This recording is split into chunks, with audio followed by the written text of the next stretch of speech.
Stephen's here with business. Massive deal in the pharmaceutical industry he's going to tell us about, but it's now on the rocks, isn't it? Yeah, that's right. This was the American drugs company Pfizer, which looks set to call off a $160 billion takeover of the Irish Botox maker Allergan. Now, the deal would have moved Pfizer's tax base to Ireland, where corporation taxes are much lower than in the United States.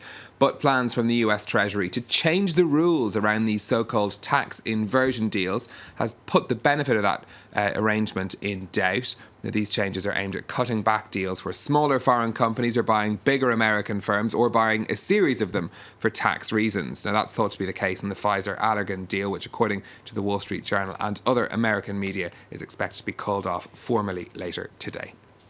Now, the messaging service WhatsApp has introduced a new level of encryption for its users. This is a massive change for the world's biggest messaging app. It has over 1 billion users around the globe. The introduction of what's called end-to-end encryption means that WhatsApp messages can now only be read by their intended recipients and can't be accessed by anyone else, including governments or WhatsApp staff.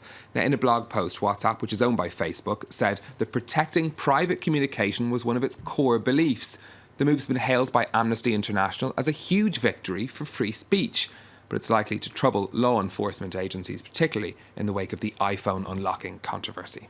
Going to turn to the Panama Papers scandal now. The French bank Société Générale has been called to account for its part in setting up offshore companies for its customers here. Société Générale was one of the top 5 banks named in those papers of using the services of Mossack Fonseca, the Panamanian law firm, to set up offshore firms. The bank's executives have been summoned to the Finance Ministry in Paris last night to discuss the matter.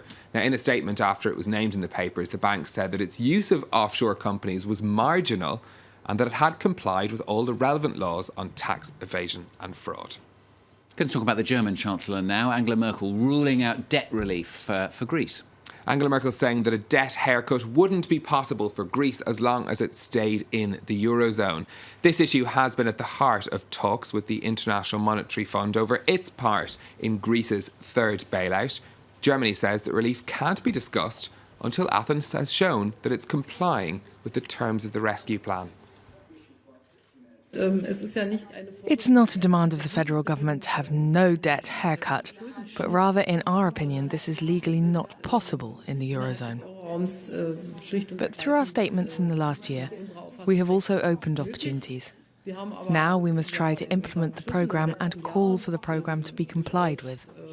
Möglichkeiten auch eröffnet und jetzt muss versucht werden, erstmal das Programm umzusetzen. Quick look at what's happening on the stock markets for you next. A bit of a mixed bag in Asia. We're seeing falls across most of the markets, although some small gains on the Kospi in Seoul, an improvement in oil prices overnight, doing something to help calm fears of the state of the global economy. Stephen's taking us to the US now. Ford announcing it is building a car factory. This is in Mexico, isn't it? Now, unions claim the new plant will build cars that are currently being produced in Michigan. The issue of manufacturing jobs leaving the US has been a hot topic in the presidential primary campaigns there. Donald Trump is calling for a negotiation of the North American Free Trade Agreement, saying that Ford's decision is an absolute disgrace. But Ford's not the only American company making such a move, as Charles Pellebrand now reports. For Lionel Agnello, it truly was America's favorite cookie. He and 600 other employees at Nabisco used to make Oreos in a Chicago factory, but then management decided to move production. Leaves a sour taste in my mouth because they're moving my job to Mexico. They have released me as of March 23rd of this year. I no longer have a job. The plant had been making the iconic snack for over a century. But the company says the move will save $44 million every year.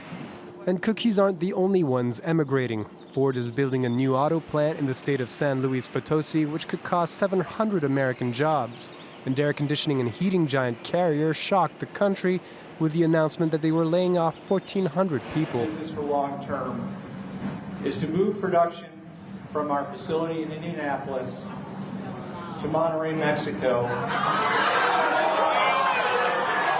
Mexico's proximity with the U.S. means cheaper transportation costs. And on average, a Mexican worker costs 20% less than an American one. On top of that, the Mexican peso lost 30% on the dollar, making goods made in Mexico more competitive. Barack Obama has often championed the Made in America label, but the business community has not followed suit. Over the last 10 years, the number of factories on American soil has fallen by 50,000. We're going to stay in the US for the next one. A decision by PayPal to cancel a planned expansion in North Carolina. Now, the company had been due to open a new operations centre in Charlotte, creating 400 jobs. But after North Carolina's lawmakers passed a law banning the extension of civil rights protections to gay and transgender people, it's now cancelled those plans. In a statement, PayPal's chief executive says the law violates the values and principles that are at the core of PayPal's mission and culture. And as a result, the company won't be moving forward with their planned expansion. Can I cheer? Am I allowed to do that? Probably better not. All right, thank you very much, Stephen. Stephen Carroll with Business on France 24.